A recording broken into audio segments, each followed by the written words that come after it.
ሰላም የጤናችን ቴሌሄልዝ ቤተሰቦች በባለፈው ቆይታችን ስለ ሽንት ቱቦ ኢንፌክሽን ምንነትና እንዴት እንደሚፈጠር እንዲሁም ምን አይነት ምርመራዎች እንደሚደረጉ አይተን ነበር። ዛሬ ደግሞ አንድ ሰው የሽንት ቱቦ ኢንፌክሽን እንዳለበት ከተረጋገጠ በኋላ ቀጣይ እርምጃ ስለሆነ ሕክምና እናወራለን። ይከታተሉ።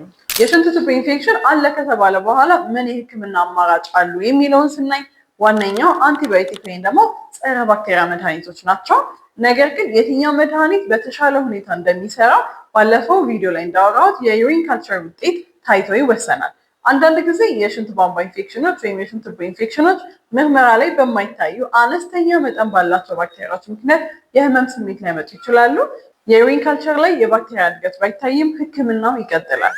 አሁን ትልቅ ችግር እየሆነ ያለው መድኃኒት ሙሉ መወሰድ ያለበትን ጊዜ ሳይወሰድ በማቋረጥ የሚፈጠር አንቲባዮቲክ ሬዚስታንስ ማለትም ባክቴሪያዎች ለጸረ ባክቴሪያ መድኃኒቶች ምላሽ መስጠት ማቆም እየተለመደ ያለ ክስተት ሆኗል። ስለዚህ መድኃኒቱ እስካልተቀየረለት ድረስ መወሰድ ላለበት ጊዜ ያህል በአግባቡ መውሰድ አለበት። ይህም በማድረግ አንቲባዮቲክ ሬዚስታንስን መከላከል ይችላል። ምናልባት ከአንዳንድ ሰዎች የክራንቤሪ ጭማቂ የሽንት ቱቦ ኢንፌክሽንን እንደሚፈውስ ሲያዩ ሰምተው ሊሆን ይችላል።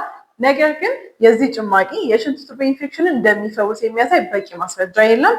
ሆኖም ግን የአሜሪካ ዩሮሎጂካል ማህበር ተደጋጋሚ የሽንት ቱቦ ኢንፌክሽኖችን ለመከላከል የክራንቤሪ ጭማቂን እንደ አንድ አማራጭ ይመክራል። ስለዚህ ኢንፌክሽኑ ሲመጣ ለማከም ሳይሆን ቀደም ብሎ ግን ለመከላከል እንደ አንድ አማራጭ መጠቀም ይቻላል።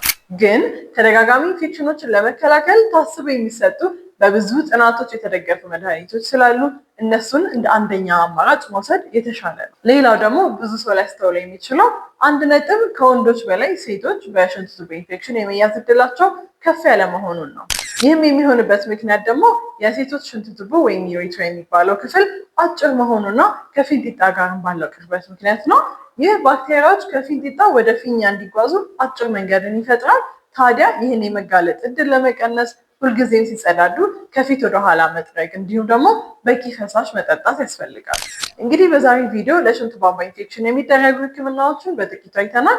ስለ ሽንት ቱቦ ኢንፌክሽን ደግሞ ሙሉ መረጃ ማግኘት ከፈለጋችሁ በዩቲዩብ ቻናላችን ጤናችን ሄልዝ ሚዲያ ላይ ገብታችሁ ማየት ትችላላችሁ።